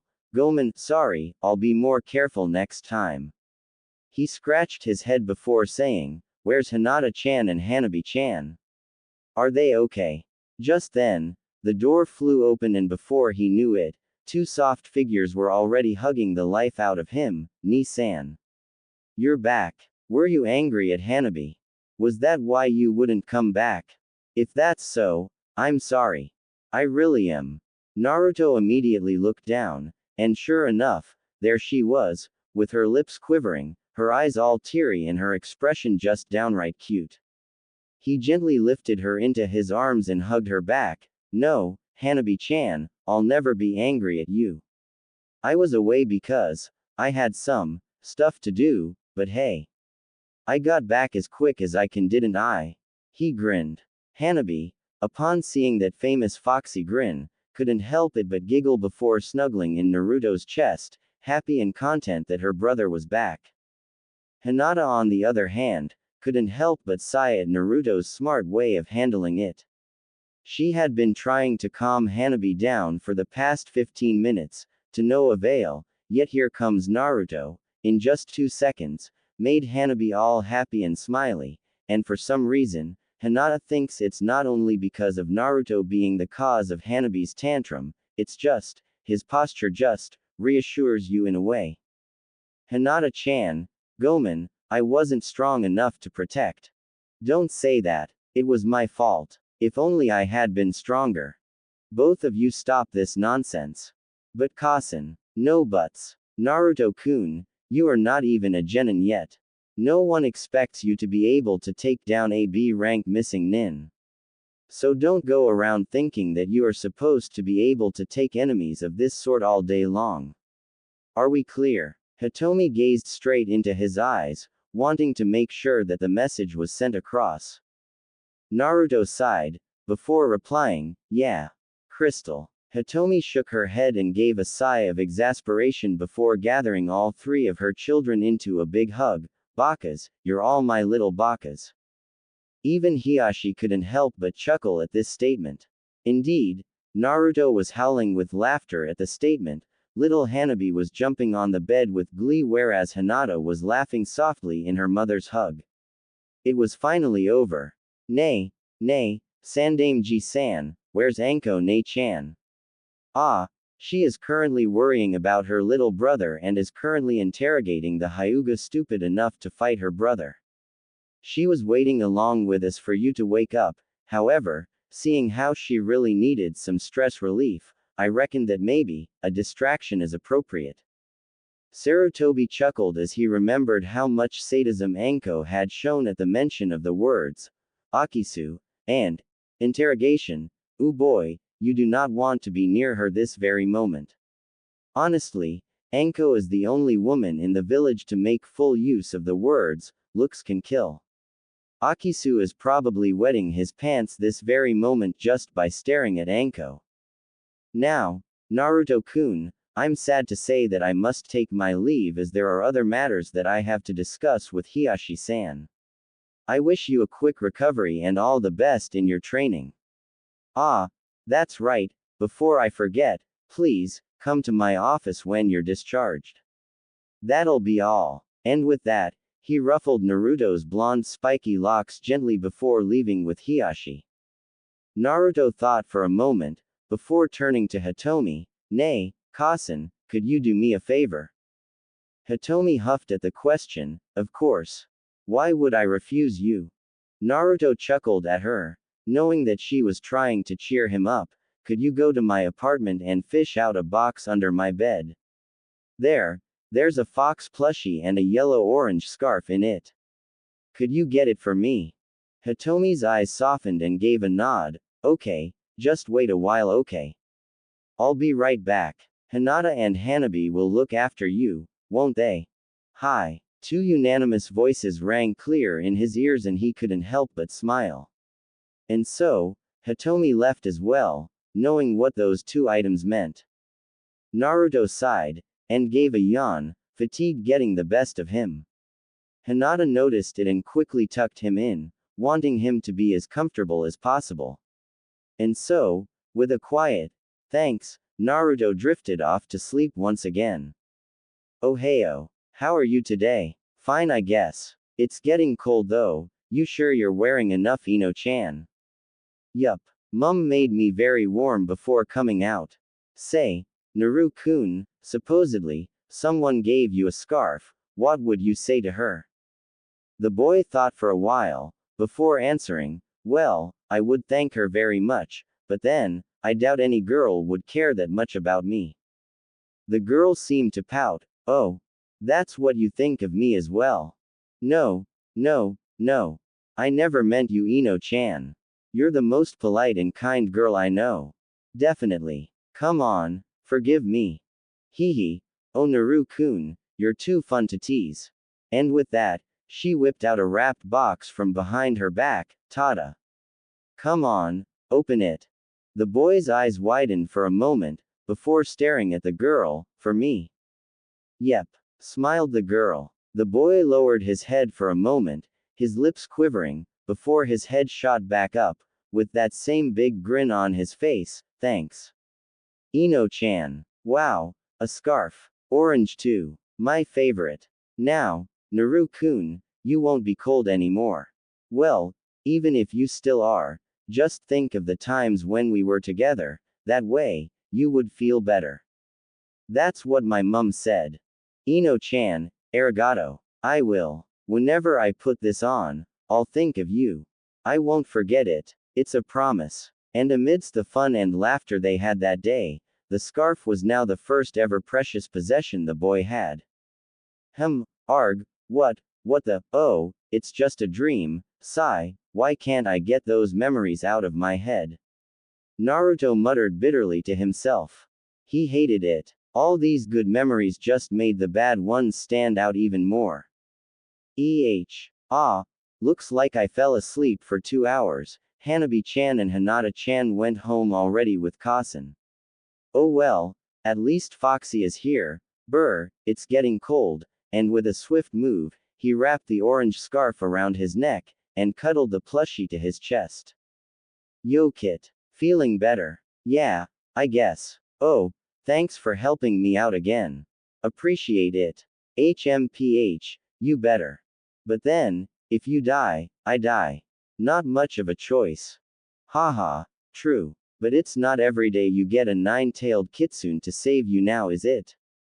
Keep dreaming and it might come true. You just saved me, didn't you? That doesn't count. Man, Kyuubi, one would think demon lords were smart. What happened to? You don't want to finish that sentence. Hey, chill. Just stating a fact. Why you? Wait, what was that? What was what? Shut up, you numbskull. I'm trying to concentrate. Yep, that scent. It must be them. You better hurry, kid. What's wrong? Not another. I'm just saying that your precious friends are currently undergoing some intense trouble there. What? Yeah. So should we go? Your choice. Stupid fox, isn't it obvious? Well, fine by me. I've strengthened your muscles temporarily as best as I could. Hope it lasts. Now go. I'll tell you the directions. And with that, the link was cut, and in a flash, Naruto was out of the door, rushing down the corridors. Gasps were heard everywhere, and he could still hear the doctors yelling at him to come back, something about how he hasn't recovered yet. But now, he couldn't care less. He rushed out of the main lobby and out into the streets, and as he ran closer to the destination, sure enough, voices could be heard, their voices. Oh, how he missed them. At the playground. Haha, you skunk. Dirt, like you should know their places. Now bend and lick my shoes like you're supposed to. Yelled a big boy, literally, seeing how he was twice the height of that poor girl with that pale blonde ponytail. Shut up. Arg. She was once again pushed to the grounds. I won't let you beat me. Hang in there, Sakura. Ha. What do you think you can do to us? Demon lovers like you should just die like the filth you are. Mama told me that demons should die, so if you love demons, you should die as well. Muttered the big genin sadistically. He whipped out a kunai, and swiped it gently across the girl's arm, drawing a thin line of blood, causing a yelp to come from the girl. "Ino!" cried the pink-haired girl as she was trying her best to push off the boys who were trying to beat her up. Sadly, she was failing miserably. "Ha ha! Your parents won't be here to save you now. There's a council meeting right now, so no one will blame us. My dad's a council member, and if I said that you demon lovers attacked me first like the crazy you are, he will praise me. Now, should I slice you up one by one, or piece by piece?" That maniacal gleam in his eyes terrified the girls to no end. True, their parents had left them there to play with each other because there was a council meeting and their parents were part of the shinobi council half, whereas the other half were made up of civilians. They were just happily making a sandcastle, when suddenly this boy just charged in with his gang of bullies and proceeded to attack them. He was the notorious new genin, Kigamaru, the bully of the neighborhood. However, because his father was a civilian council member, the other people didn't dare to punish him for fear of his father's power over them. And as expected, Kigamaru turned out to be the biggest there ever was, loving to pick on the weak, especially girls. He had tried to get those two girls to play with him, but they merely scoffed at his disgusting attempts at perversion, and so he was angry and ordered his gang to attack them. "Sakura!" she yelled desperately as she tried to get away from the crazy genin. She hated to admit it, but she knew that he would do it. One thing was certain, Kigamaru always gets what he wants. That was the law in the children's neighborhood. Anyone that dares defy him would get a beating, or threatening. Only one person dared to stand up to him, however, that current person isn't here, and Ino was trying to think of a solution to handle this. "Haha, why don't you use your special jutsus? You think I don't know about them? You Yamanakas and Harunos are no good clans. My father said so. You demon lovers. Die." And with all his might, he flung his only two kunais at the girls, seeing how they were cornered. He felt no remorse. They were just two bugs, ready to be squashed. HMPH, teach them to mess with the great Kigamaru-sama. Ino grabbed Sakura's hand tightly as she saw the kunais appear. They were cornered. They couldn't escape. If she hadn't been caught off guard the first time, she wouldn't have wasted so much chakra trying to get to Sakura, but even then it proved pointless, for the boys were just bigger than them and much stronger. She gave a sigh and looked at Sakura, only to find the girl looking back at her. She gave a nod and both girls grasped each other's hand tightly, waiting for the inevitable, yet all the while thinking of how they couldn't even get to see their other best friend just once more. Splash! The kunais were right on target. They plunged right into the chest and blood splattered into the air. Now, that would seem normal to Kigamaru, however, not in this case. No. See, there was something wrong in this picture. 1. It was a boy who took the kunai's hit. 2. He wasn't falling onto the ground, much less dead. 3. He had blonde hair and blue eyes and was wearing hospital clothes. 4. The boy was snarling at him. 5. He is Uzumaki Naruto. To say Kigamaru was scared was an understatement. With Naruto mustering all the killer intent he could gather and directing them right at the bullies, scared couldn't even begin to describe the situation. He had pissed his pants straight away when the demon boy had glared at him with such contempt. One could literally feel the power and chakra oozing off him, and the fact that the chakra was red. "How dare you touch them? How dare you even try and attack them? I'm going to rip you to pieces," snarled the cubified Naruto as he rushed at the dumbass who started this whole ordeal and gave him one strong punch right in the face, effectively breaking his nose and causing at least 5 of his teeth to be dislodged from his jaw. Not to mention the fact that Kigamaru crashed right through a tree due to the sheer force of the impact. The other bullies just stood there. Fear had them rooted to their spots. They couldn't do anything. It was just too overwhelming. Victory had tasted so sweet, if you could even call that a victory, and all of a sudden, their worst nightmare arrived.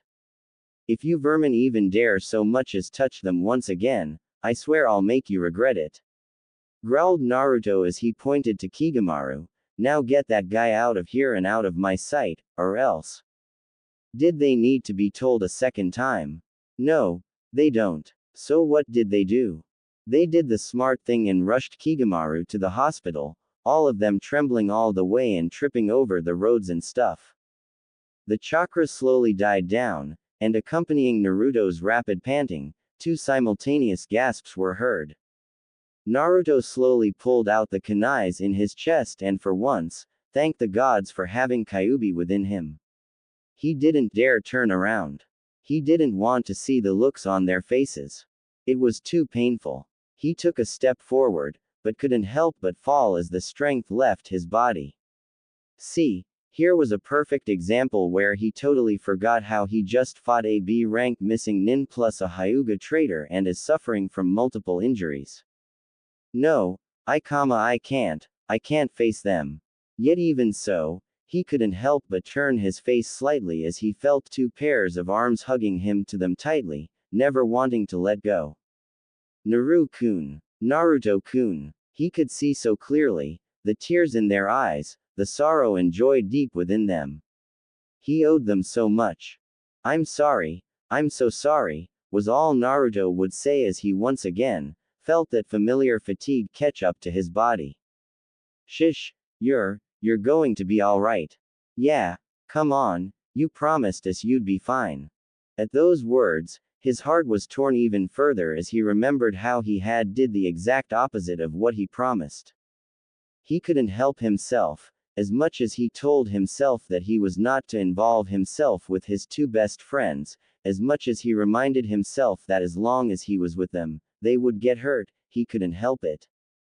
His tears were running freely as well as he pulled the two of them into a hug. I missed you guys so much. He cried as he felt them with him once again. The two girls responded similarly and hung onto him even harder, for to them, it was as if this was all a dream.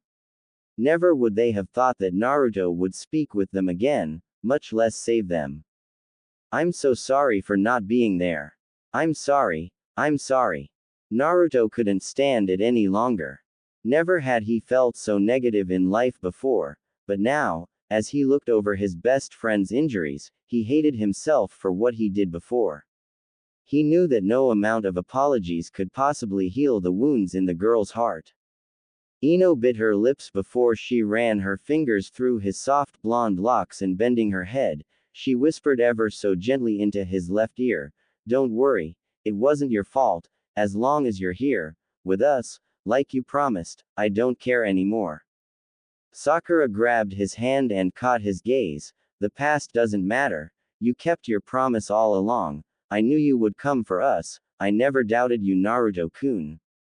Their gaze, so soft, so assuring, so comforting, it was like the old times. Naruto would protect them whilst they did all the patching up for him later on.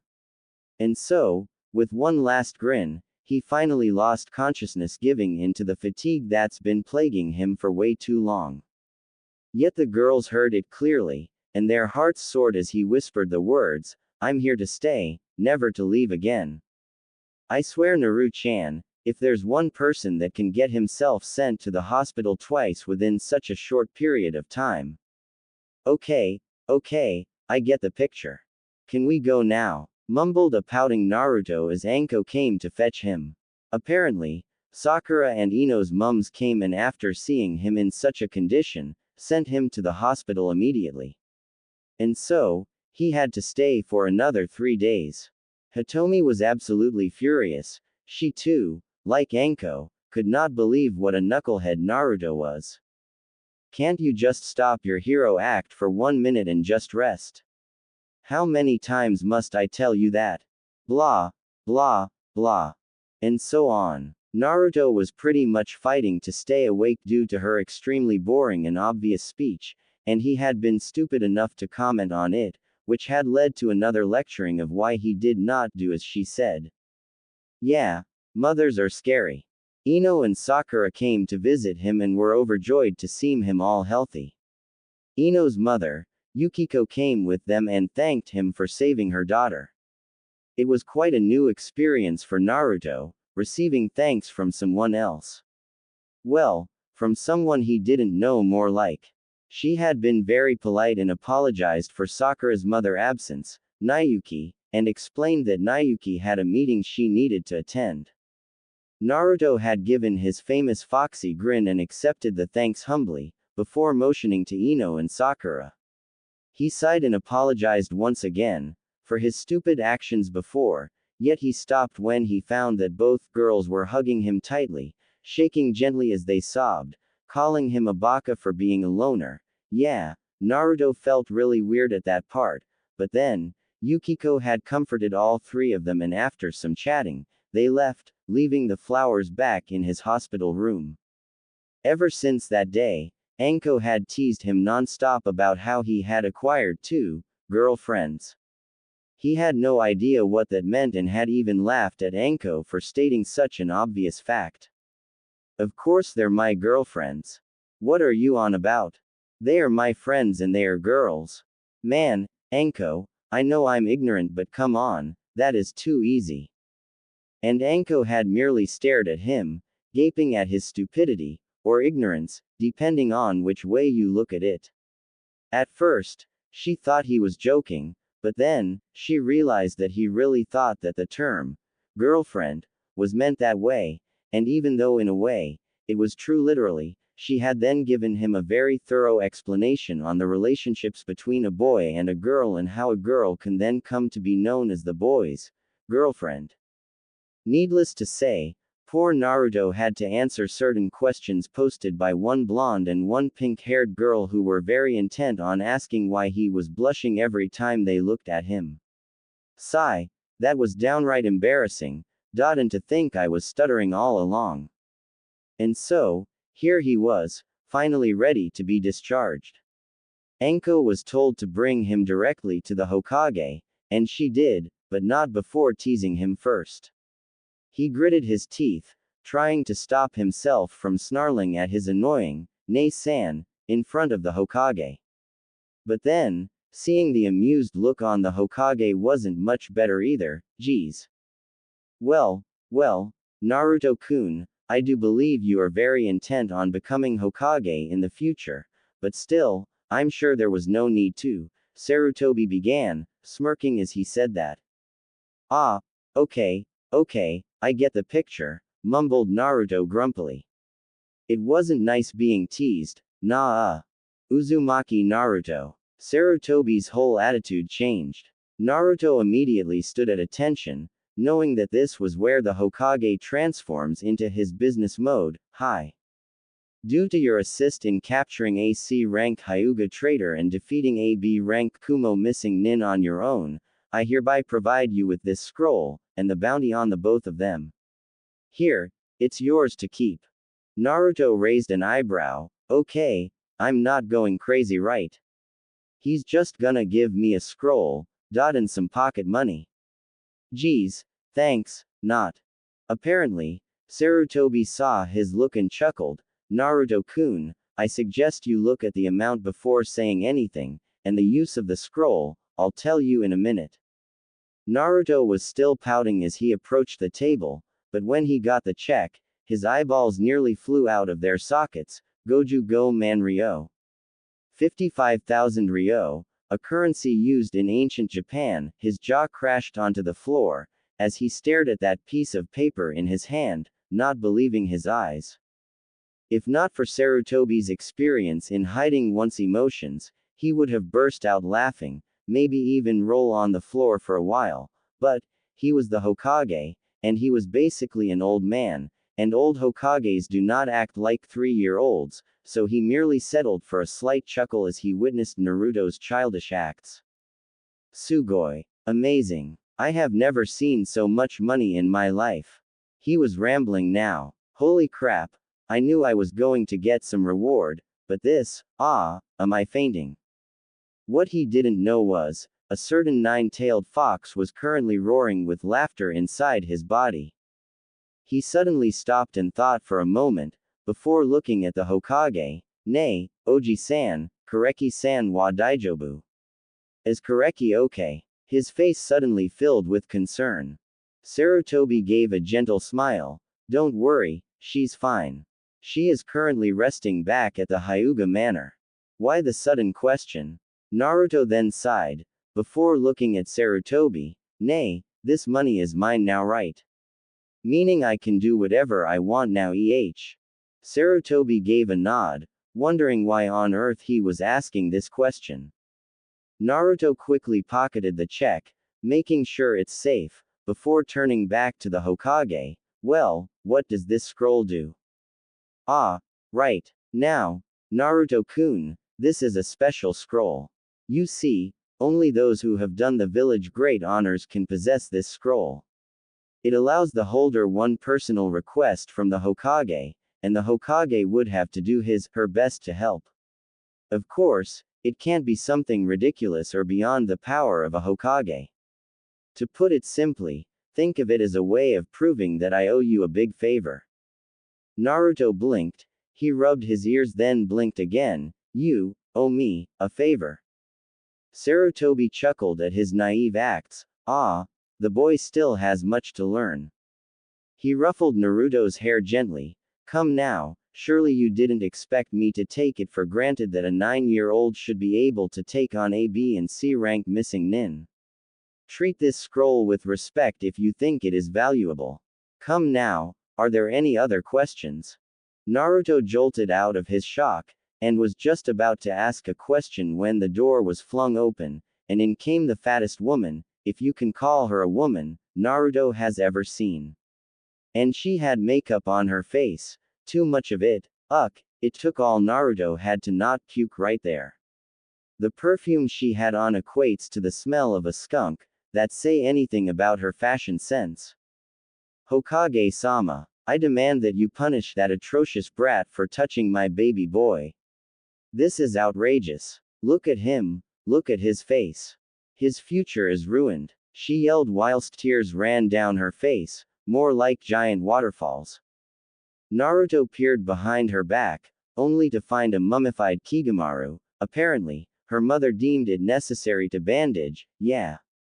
Raising an eyebrow, he looked at the Hokage, only to find him sighing in exasperation. Mrs. Chishio, I'm sure I told you yesterday, the day before and the day before that, now I refuse to repeat it after this. Your son is the one at fault. He dares to bully in this village, he shall face the consequences. Now get out of this office before I have you under arrest. The fat woman continued to wail whilst dragging her son out of the room, and just as she passed Naruto, she muttered, You filthy demon. You just wait. Naruto snorted and concentrated, remembering the times he fought in life and death situations. That key, got it. And at once, the malicious killing intent was emitted from Naruto, directly at the fat woman, rooting her to the spot. Naruto smirked as he watched the woman began to tremble and started shrieking like a banshee before running out of the office. Did I mention she was dragging her son all over the place? As in, literally dragging. Naruto grinned widely and held back his ki. Sarutobi finally gave in and laughed to his heart's content. Naruto joined in immediately, glad that he could provide some stress relief for the old man. Well, Oji-san, let's get back on track. I have something to ask, it is regarding my taijutsu. Sarutobi gave an inward grin. Oh. Naruto scratched his head. Then frowned. Well, it's just that, Tai Chi Jusen Shiki, Tai Chi 13 styles, doesn't really seem like an actual style. I don't know how to say it, but it's as though that it's just a plan to get me into the feel of things, like the essence of Tai Chi and other styles. I don't know what's going on. I mastered the Tentu, heaven, and chakra capacity and control increased greatly. However, the actual styles, it doesn't really help against enemies. Sarutobi gave a sigh of relief. Ah, good job Naruto-kun. Looks like you figured it out faster than I expected. Naruto blinked. Huh, indeed, Tai Chi Jusen Shiki can be viewed as the predecessor of taijutsu styles. Which styles have you mastered? Naruto cupped his chin. Tora tiger, Washi eagle, Tsuru crane, Ryu dragon, Kujira whale, Hubby snake. I'm currently working on Shishi lion, and Saru monkey, and I would have finished the scroll. The last four are mere combinations and I've basically understood the concepts. Sarutobi barely concealed his shock from his face. Who would have known that a 9-year-old kid could master the basics in such a short period of time? He then said, well, then Naruto-kun, I can only say this much, when the time comes to fully reveal those styles, you'll know. For now, concentrate on them over and over, make sure you get them. Good day. And with that, he ushered Naruto out of his office and left a very confused Naruto in the corridor. He then sighed and turned to the secretary, Izumi-san, please tell Hokage Jizen that I said thanks. Bye. And with a slight bow, he left, with a smiling Izumi promising to convey the message. Once Naruto got onto the streets, he went straight to the Hyuga Manor. Anyo, I'm here to visit Kareki-Nisan, can I go in? The guard seemed to hesitate for a second, before giving him a nod, I'll take you there. Come along. Naruto noticed the tense expression on his face and couldn't help but wonder what had happened. Just as they reached outside of Kareki's room, two voices could be heard. The guard merely nodded and told him to wait, and went back to his position. Naruto raised an eyebrow, before identifying the voices to be Hitomi and Kareki's. Kair-chan, feeling better lately? Came Hitomi's gentle voice. Ah, Hitomi Ne-chan, stop calling me that. It's embarrassing. Naruto blinked. Ne-chan, are you kidding me? Ah, but I don't see you complaining when he calls you by that. A sigh was heard. Ne-chan, how's my injury coming? Injury? Why would she need to ask? Can't she tell by herself? Naruto wondered. And before he could even understand what happened, Hitomi had muttered, Byakugan. And once again, Naruto felt that familiar pricking sensation, as the jutsu activated. It's healing, gradually, but it is healing. I have to thank him next time he sends these herbs again. Who is this? Him. Now Naruto-kun, I know you're out there, come on in.